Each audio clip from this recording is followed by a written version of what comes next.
Assalamualaikum warahmatullahi wabarakatuh. Perkenalkan, nama saya Nurul Fahira, NIM 21040, tingkat 1 Prodi D3 Keperawatan, ingin mereview jurnal keperawatan nasional dan internasional. Jurnal Keperawatan Perkembangan Kepribadian Nasional. Judul penelitian: pengembangan kepribadian perawat untuk berpikir kritis dalam meningkatkan kualitas asuhan keperawatan. Nama jurnal: Jurnal Keperawatan. Jenis penelitian: metode deskriptif. Variabel penelitian: agar perawat mampu mengembangkan kepribadian berpikir kritis saat akan melakukan tindakan, dan dengan berpikir kritis, perawat mampu meningkatkan kualitas keperawatan. Sampel dan populasi tidak ada. Hasil penelitian: dari metode yang dilakukan ditemukan perawat yang berpikir kritis lebih banyak dibandingkan perawat yang tidak berpikir kritis. Ditemukan juga dari berbagai data bahwa berpikir kritis tidak ada hubungannya dengan jenis kelamin, melainkan hubungan yang erat antara berpikir kritis perawat dengan kualitas asuhan keperawatan. Jurnal Keperawatan Perkembangan Kepribadian Internasional. Nomor, volume, dan tahun: volume 3, nomor 2, Juni 2020. Judul penelitian: tipe kepribadian berhubungan dengan perilaku caring perawat. Nama jurnal: Jurnal Keperawatan. Jenis penelitian: metode kuantitatif. Variabel penelitian: untuk mengetahui hubungan antara tipe kepribadian dengan perilaku caring perawat di rumah sakit daerah Porsea. Sampel dan populasi. Populasi dalam penelitian ini adalah seluruh perawat pelaksana rawat inap yang ada. Total populasi berjumlah 58 perawat. Pengambilan sampel dalam penelitian ini menggunakan teknik total sampling. Hasil penelitian. Hasil penelitian ini: tipe kepribadian introvert dengan perilaku caring mayoritas baik 62,2%, dan tipe kepribadian ekstrovert dengan perilaku caring mayoritas baik 94,3%. Jurnal Keperawatan Kesadaran Nasional. Judul penelitian: meningkatkan kesadaran perawat dalam pelaksanaan keselamatan pasien di lingkungan rumah sakit. Nama jurnal: Jurnal Keperawatan. Jenis penelitian: metode deskriptif. Variabel penelitian: untuk meningkatkan kesadaran perawat adalah agar terciptanya penerapan keselamatan pasien di rumah sakit yang optimal dan baik. Sampel dan populasinya tidak ada. Hasil penelitian. Menurut hasil analisis yang didapat, perawat bertanggung jawab dalam: 1. Memberikan informasi pada pasien dan keluarga tentang kemungkinan resiko. 2. Melaporkan kejadian-kejadian tak diharapkan kepada yang berwenang. Berperan aktif dalam melakukan pengkajian terhadap keamanan dan kualitas mutu pelayanan, meningkatkan komunikasi dengan pasien dan tenaga kesehatan profesional lainnya. Mengusulkan peningkatan kemampuan staf yang cukup, membantu pengukuran terhadap peningkatan pasien safety, meningkatkan standar baku untuk program pengendalian infeksi, mengusulkan SOP dan protokol pengobatan yang dapat meminimalisasi kejadian error, meningkatkan perhatian terhadap cara pengemasan dan pelabelan obat, berkolaborasi dengan sistem pelaporan nasional untuk mencatat, menganalisa, dan mempelajari kejadian-kejadian tak diharapkan. Jurnal Keperawatan Kesadaran Internasional. Nomor, volume, dan tahun: volume 10, nomor 2, Desember 2019. Judul penelitian: pengetahuan perawat tentang komunikasi terapeutik di rumah sakit. Nama jurnal: Jurnal Keperawatan. Jenis penelitian: deskriptif. Variabel penelitian: penelitian ini merupakan penelitian deskriptif di mana hasil pengukuran disajikan apa adanya. Sampel dan populasi: dari 52 responden yang diteliti, didapatkan hasil responden dengan pengetahuan baik sebanyak 45 orang dan responden dengan pengetahuan kurang sebanyak 7 orang. Hasil penelitian menunjukkan bahwa responden dengan pengetahuan baik sebanyak 45 orang dan responden dengan penerapan komunikasi kurang baik sebanyak 7 orang. Dari hasil penelitian ini diketahui bahwa secara umum gambaran tingkat pengetahuan perawat tentang komunikasi terapeutik termasuk dalam kategori baik.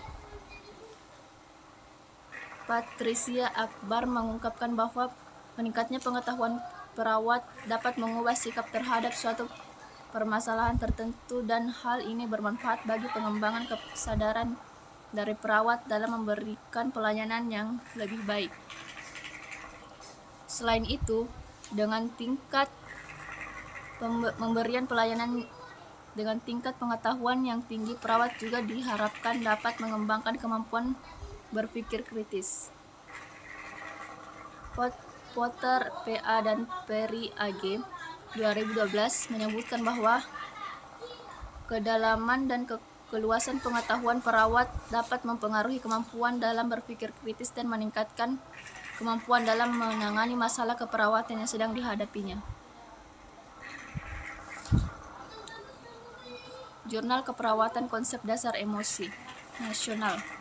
Judul penelitian, hubungan antara stres dan emosi dengan kualitas tidur lansia. Nama jurnal, Jurnal Keperawatan.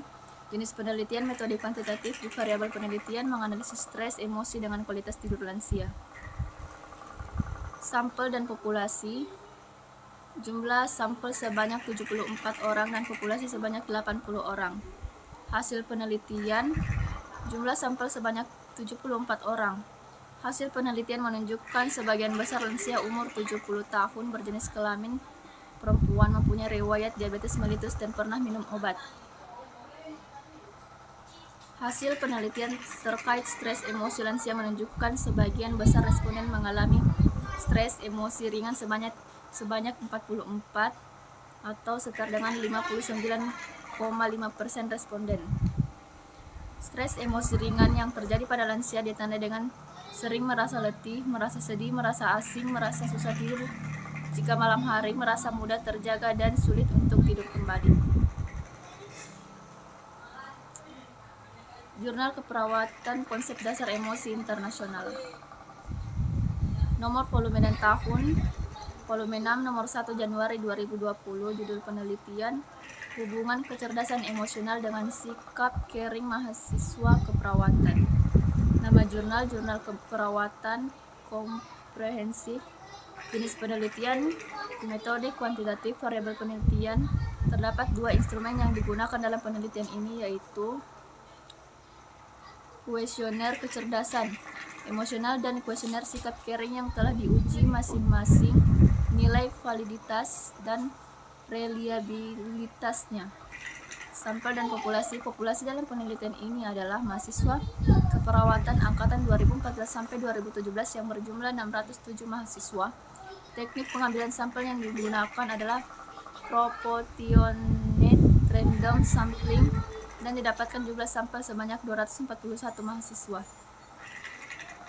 Hasil penelitian menunjukkan kecerdasan emosional mahasiswa tinggi 51% dan sikap caring positif 42,2%. Hasil uji hubungan didapatkan korelasi positif antara kecerdasan emosional dengan sikap caring mahasiswa, yang berarti terdapat hubungan positif yang signifikan antara kecerdasan emosional dengan sikap caring mahasiswa. Kesimpulan penelitian ini adalah hampir setengah mahasiswa keperawatan UNPAD yang memiliki kecerdasan emosional rendah 72% memiliki sikap caring dan kategori negatif, sehingga saran bagi peneliti selanjutnya untuk meneliti faktor-faktor yang lain mempengaruhi sikap caring mahasiswa serta upaya untuk meningkatkan sikap caring tersebut. Jurnal Keperawatan Stres dan Depresi Nasional. Judul penelitian, terapi keperawatan dalam mengatasi depresi pada pasien skizofrenia. Nama jurnal, Jurnal Keperawatan, jenis penelitian deskriptif, variabel penelitian. Tujuan dari pembentukan literatur ini adalah untuk mengetahui terapi keperawatan yang dapat mengatasi depresi pada pasien skizofrenia. Sampel dan populasinya tidak ada. Hasil penelitian. Dari hasil penelitian ini menunjukkan adanya gejala perbaikan dan tidak ada keinginan bunuh diri setelah dilakukan terapi kognitif. Terapi kognitif restrukturisasi yang dilakukan 2 kali lebih efektif dibandingkan yang hanya dilakukan 1 kali. Terapi kognitif restrukturisasi secara signifikan berpengaruh terhadap penurunan skor depresi pada pasien penanggung gangguan jiwa. Hasil penelitian menunjukkan bahwa terapi kognitif perilaku religius terbukti efektif dalam menurunkan depresi. Jurnal Keperawatan Stres dan Depresi Internasional.